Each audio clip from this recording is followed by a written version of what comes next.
My name is Matthew Fox, and I'm a spiritual theologian. For 34 years I was in the Dominican order in the Roman Catholic Church. I was fired by Cardinal Ratzinger. One of his complaints against me was that I worked too closely with Native Americans, which I took as a compliment, and some others. There was a feminist theologian that I call God Mother as well as Father and so forth. Now I'm an Episcopal priest, and I teach and I write. I've written 32 books or so, and so I've been asked to talk about this effort to canonize Junipero Serra, and I find it very disturbing. In fact, I make a comparison between the Confederate flag that is finally being spoken about. I think in the missions that Father Serra launched, I think the missions are to the California indigenous people what the Confederate flag is to black people, because it brings up all the oppression and all the pain and suffering and grief, loss of culture, breakup of families, loss of religion, all the rest that occurred with the blessing of what the Pope actually called the Christian Empire. In the documents, 3 papal bulls written in the 15th century, the Pope actually talks about the Christian Empire, and these bulls legitimized first of all, the slave trade in Africa with the Portuguese Empire, which was Catholic, Christian, so-called, and then the indigenous people in the Americas. So there too, there's an overlap between the white supremacy of the Confederate flag and the white supremacy of the missions, which you find in Serra's writings. We have a lot of his letters and so forth, and he talks about the inferiority of the indigenous people and his right to beat them and have his fellow friars beat them and so forth. So this is utterly distasteful. Now the Pope Francis has just come out with an encyclical that is basically a very good appeal for Christians and non-Christians alike to get on board and fight the good fight for ecological justice and healing of Mother Earth. And in that encyclical, he mentions indigenous people, and he talks about the need to listen to them and their wisdom, and yet those are words, but the action of canonizing a man who beat Indians and is the colonizer in chief, the poster boy for colonization, to canonize such a person in the year 2015 is utterly tone deaf. It's heinous, and I know the indigenous people, not just in California, but around the world, as they hear about this, as the truth gets out, are alarmed and are deeply offended and are grieving, as well they should be. And more people should stand up and speak out on this topic. And they can go to petition in moveon.org to sign their names, and the more we can make noise and let the Pope know this is a profound mistake, and he should step back from it. He should sit down with the native people, especially those from California who are related to these tribes that Serra oppressed, and listen to them and apologize.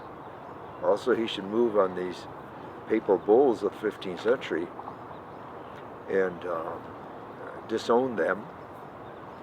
So I think the Pope has some work to do. And it's our job, especially those of us in California, to help educate him.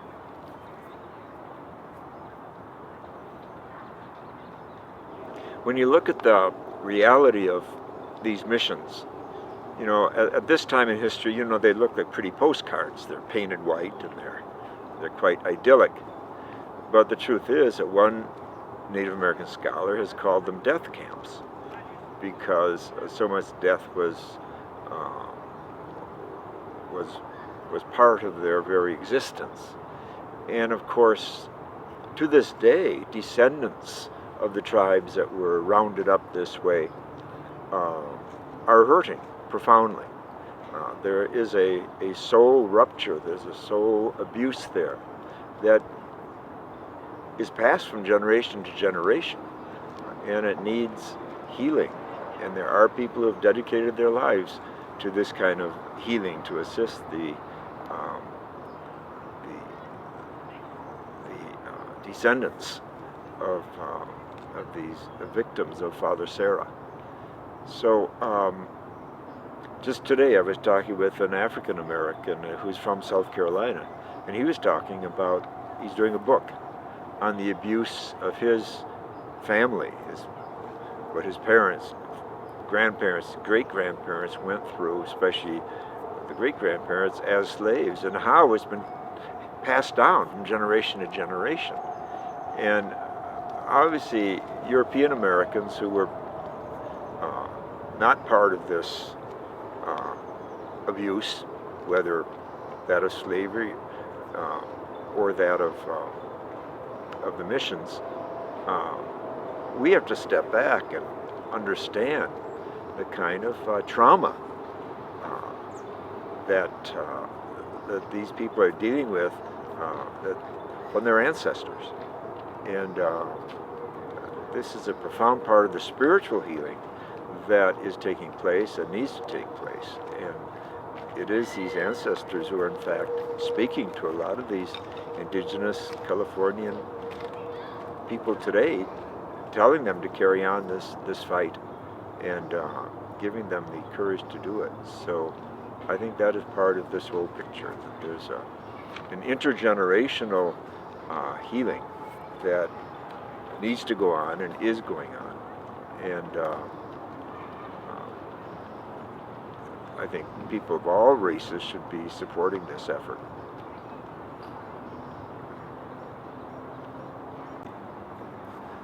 There's a great need for grieving in our culture today, and spiritual technologies from the indigenous people, but really any spiritual tradition, has some deep practices to assist that grieving.